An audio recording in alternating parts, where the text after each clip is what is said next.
So before we get going, I'd just like to say thank you for joining me today on my very first podcast. Now, this isn't the normal podcast format. I'll figure it out as I go.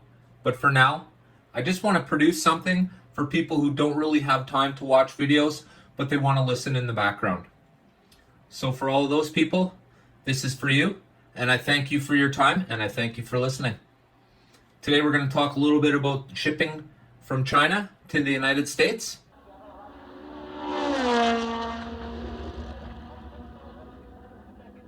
So, as we all know, in the slot car world, shipping has become quite ridiculous, and it's really affecting our car prices. Now, there's absolutely no reason why we should be paying these immense costs.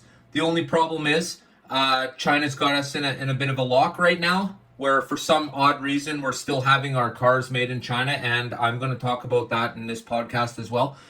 What is happening? Why are our cars still being made there? A few questions that I have to ask possibly are, is it possible that AFX and Auto World don't own their own molds anymore? Or are they having this work subbed out? And in which case, do they own their own molds once again? And can this be made domestically? Or are they trapped in some sort of weird contract where the parts have to be made in China? From now forward, I'm going to be keeping an eye on shipping prices. And we'll be watching, looking over shipping prices. You know, it's first off, it's large right now. Shipping costs from China right now are absolutely ridiculous. There's really only two ways you can get stuff from China, of course, unless, of course, you're going to try and send something into space. You're going to either deal with air cargo or you're going to deal with sea cargo. All right, so air cargo is fine. And there's two types of air cargo now. There's general cargo and there's special cargo. General cargo is classified as it's physical products, including everything from electronics to pharmaceuticals.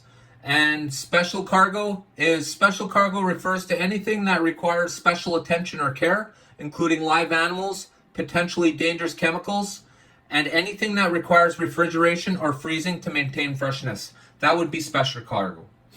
Of course, there's pros and cons to this. And of course, pros would be, obviously, you would get fast delivery. Cons would be, it would cost a heck of a lot more than a slower shipment.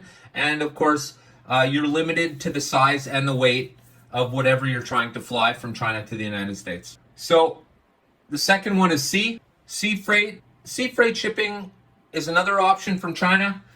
It's probably the most common method of international shipment. So, of course, we all know it's going to take a while. This is the primary method that our slot cars get to the United States from China. Now, of course, the pros are it's going to be low cost and you're going to be able to ship large and heavy items. The only downside, well, I mean, there's other downsides, but the only downside, one of the big ones, is slow shipment method. Of course, it takes a very long time. Average shipping time from China to the US is about 40 days. So I just want to talk about the semis for a moment too now. So we all know the semis and what's going on with them. They're absolutely terrible. They don't stick on the track properly.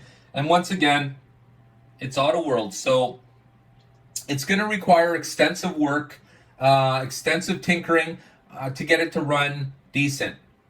Now, in my mind, we all pay hard-earned money for these. I work really hard for my money. I don't know about you guys. And I don't give away shit. So, not unless it's to one of you fantastic folks. And in which case, that's all good. But I don't like to give away things that I don't want to have to give away. And when I have to give away my hard-earned money to buy these fantastic cars, and then they're like banging your balls with a sledgehammer. And imagine all the collectors out there that are listening to this right now and are about to think the exact same thing I'm thinking. Well, what about the cars we don't open?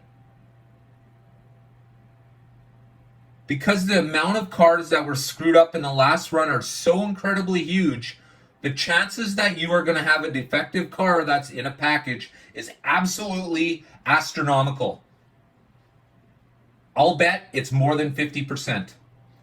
Out of all my cars still in packages, I would say the biggest problem will be with the cars that come out in the last 6 months.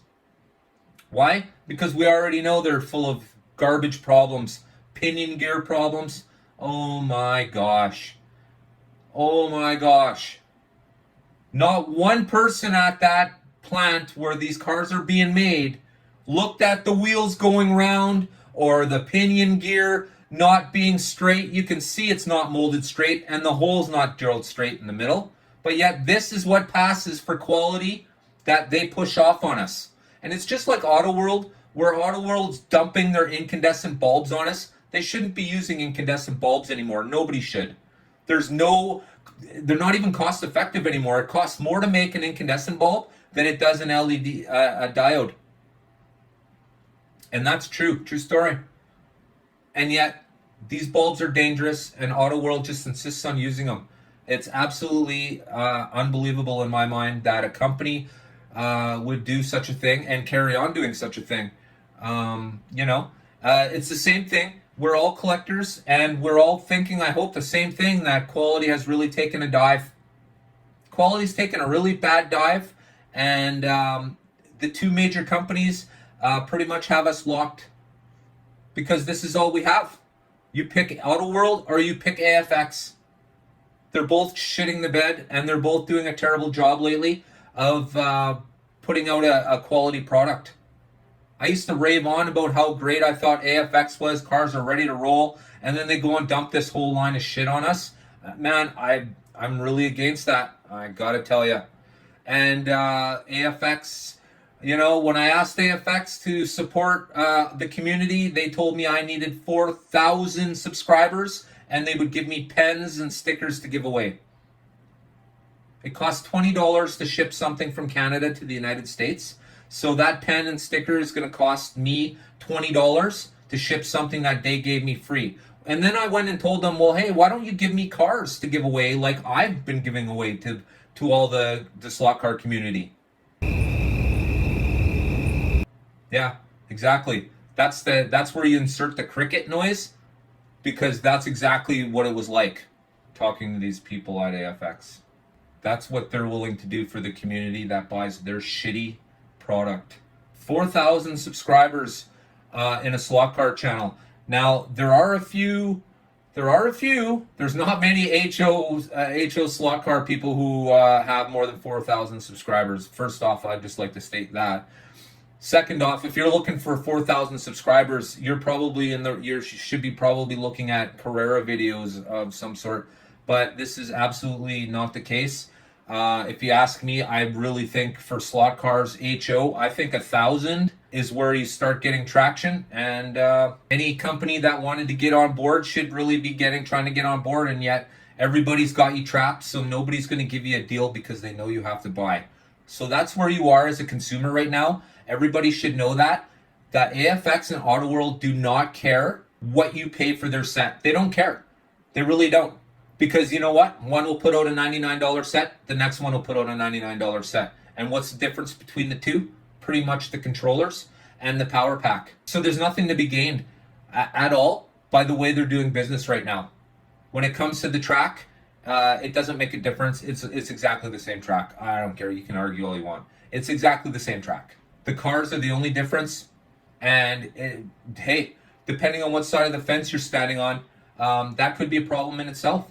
Because you want to buy the newest and greatest thing and you want to run it and you put it on the track and then you realize, oh shit, somehow the shoe popped off and now I don't have a spring anymore. So without a spring, of course, we all know that there is not a chance you're running your slot car on the track anymore. And well, that'll put an end to that because, whereas they do, I guess there is a little bit of an ad on the back of a few different slot cars for their pit kits, but they should be much cheaper. I'll tell you that right now.